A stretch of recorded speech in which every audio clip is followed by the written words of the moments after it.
Պարոն Իսրայելյան, պարբերաբար դատաների բակում հանդիպում ենք իրար, այսօր ինչ ակնկալիքով եւ ինչ կոնկրետ ուղերձով եք այստեղ։ Ուղերձը մեկն է, ցույց տանք ներկայաշխանությանը, որ մենք պայքարում ենք ու պայքարը շարունակվելու է այնքան, ինչքան մեր հայ արժանապատվությունը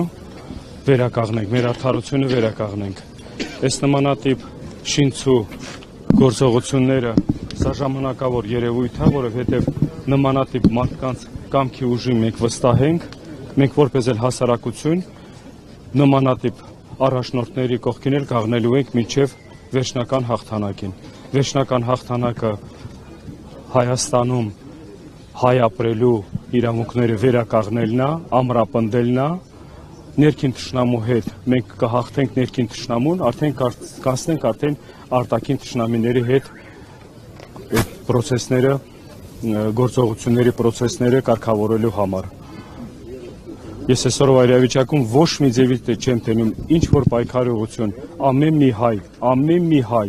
պիտի ներգրաված լինի բոլոր այս պրոցեսների մեջ, որովհետև ամեն մի հայի պատվի մասին է խոսքը գնում։ Պարոն Իսրայելյան,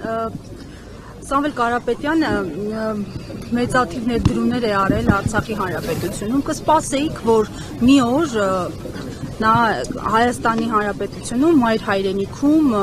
կկանգնի այսպես դատարանի առաջ, նրա շուրջ կմեկնարկեն ինչ-որ պրոցեսներ եւ այլն։ Դե գիտեք, մենք չենք սպասել, որ Արցախը կհանձնվեր, կվաճառվեր, նույն գործողության պրոցեսն հիմի գնում է մայր Հայաստանի հետ։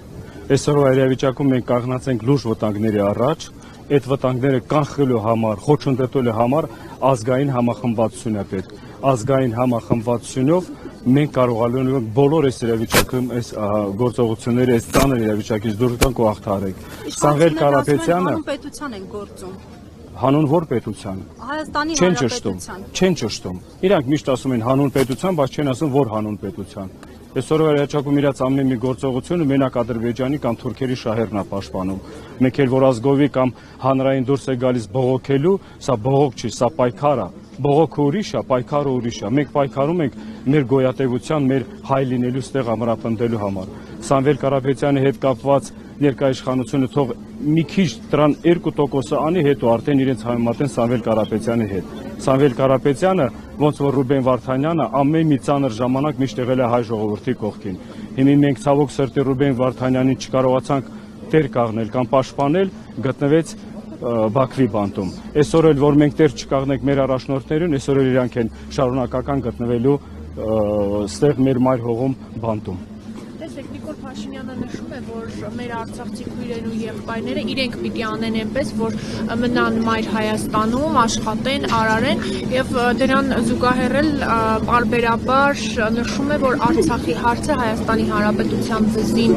կախված պարան էր, թոք էր, որ անընդհատ քաշում էին, փորձելով այդ կերպ խեղդել Հայաստանի Հանրապետությունը։ Նիկոլ Փաշինյանը արտահայտության համար գալաթ է անում։ Նիկոլ Փաշինյանը թող իր ասած խոստումները հալա իրականություն դարձնել, հետո արդեն արցախցիներին կամ ժողովրդին մեղադրել ինչ որ տեղ պայքարելու կամ կռվելու համար։ Այսօրվա իրավիճակում արցախցիներին ասում էին կռվեիք, բայց որ եկել է օրը ժամանակը հասել իրենց կռվելու, գնացել են Թուրքի դեմ ծնկի կայնել, խաղաղություն են ողորմում։ Սա խաղաղություն չի, սա խայտառակություն է։ Մենք ուզում ենք արժանապատիվ խաղաղություն ձեռք բերենք։ Հայ ազգը միշտ եղել է իր պատմության մեջ հաղթող կողմ, որովհետև մեր պատմությունը հազարամյա տարիներով ցույց է տալիս, որ մեր գոյատևությունը եղել է հզոր առաջնորդների շնորհիվ, ոչ թե նմանատիպ ղեկավարների բանով, այդ թեզերով կամ այդ սուտ խոստումներով կամ հույսը հավատալով վաղվա ապագայի մասին։ Ասես դրանից ավելի արժանապատիվ խաղաղություն, երբ սահմաններին չեն կրակում օգոստոսի 8-ից հետո այլևս այլ Հայաստան ու այլ իրողություն է։ Սահմաններում ինչ կրակեն, եթե առանց կրակելու ամեն ինչի հետ համաձայնվում է։ Ամեն մի իր ասած միտքը համընկնում է թշնամու շահերի հետ, ոչ հայ ժողովրդի շահերի հետ։ Ստեղ ամեն մարդու ղեկավար լինելի կերպարը չի, որ կարա երկիր ղեկավարի։ Ստեղ իսկական ուժեղ հայ տղամարդու հայրենասեր ղեկավարի մասին է խոսքը գնում։ Եթե չեն իրանք արձանագրել այդ ձևի արդյունքներ, ես խորհուրդ կտայի ընդհանրապես իրանք հեռանան։ Մեղմացնելու իրաց մեղքերը ունեն բոլոր հնարավորությունները։ Այսօր հեռանալ իրաց կլինի իրաց մեղմացնելու իրաց մեղքերը։ Ոչ պատասխանատվությունից խուսափելը, այլ մեղմացնելու իրենց մեղքերը։